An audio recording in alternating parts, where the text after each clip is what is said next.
سلام دوستان، جواد خاوری هستم، تامین کننده مواد پلاستیک آسیابی بازیافتی برای تولید کنندگان پلاستیک. ما در چند سال گذشته تونستیم کمک کنیم که خیلی از شرکت ها مواد اولیه پلاستیک خودشون رو تهیه کنند.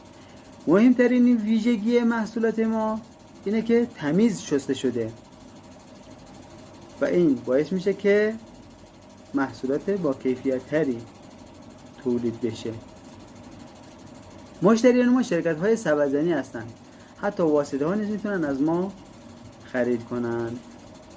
دوستان، این عکس ها و این ویدیوها نشون دهنده اینه که ما به تعهدات خودمون عمل کردیم و پلاستیک ها در صنایع مختلفی مصرف میشه، مثل خودروسازی، بسته‌بندی، موشکسازی، ساختمان، حمل و نقل، کشاورزی و خیلی صنایع مختلف دیگه. دوستان، میخوام راه‌های شناسایی پلاستیک ها رو به شما بگم. پلاستیک ها دارای کدهایی هستند. 7 تا کد پلاستیک ها شامل این موارد میشه. کد 1 کد پت، مثلا این کد 1 یعنی کد 1 پت. کد 2 مثلا ظروف وایتکس، یا مثلا این الان کد 2.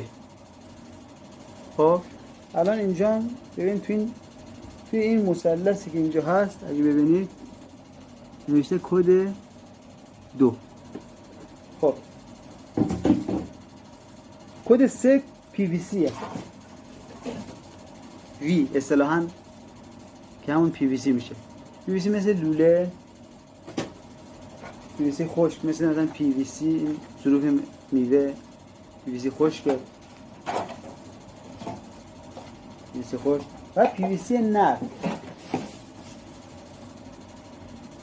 مثل شیلنگ و سفره و اینا. کد 4 هم که مثلا نایلونا و اینا میشه کد 4، میشه مثلا LDPE. خب کد 5 مثلا پپه، مثل این ظروف، مثل سپر ماشین که میشه پپه، مثل باتری ماشین بهش میگن پپه باتری. و کد 6 که هایمپکه. ببین این هایمپک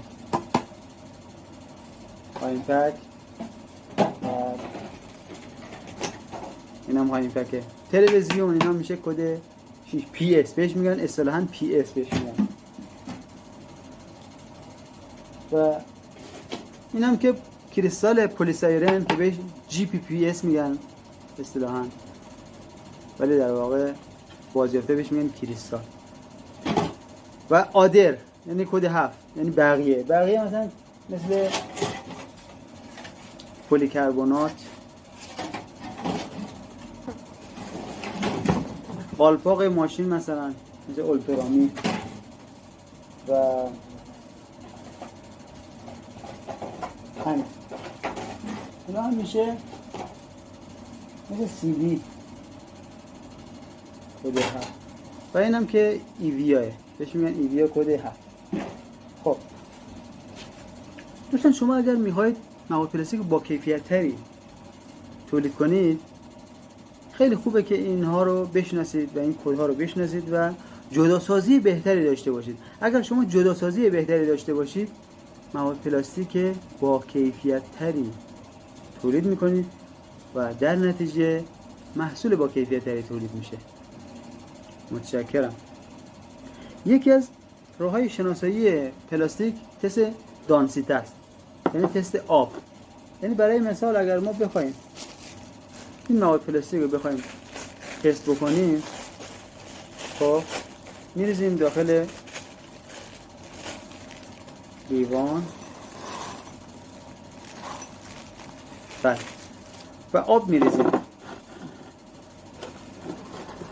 اگر بیاد بالا یعنی رو آبیه، یعنی از آب دانسیتش از آب سبکتره. بله دوستان، میبینید کاملا اومد رو آب. این یعنی دانسیتش از آب سبکتره و اینجوری تست کنید. اگر زیاد رفت زیر آب و زیرابی زیاد داشت نخرید، ضرر میکنه. بار رو بخرید که همش رو آبی باشه. تست دانسیده رو حتما بگیرید. متشکرم. راه‌های زیادی برای شناسایی پلاستیک هست، مثلا تست شعله، تست بنزین. برای شناسایی مثلا آیمپک از ABS با بنزین تست میکنیم. آیمپک در بنزین حل میشه ولی ABS حل نمیشه. و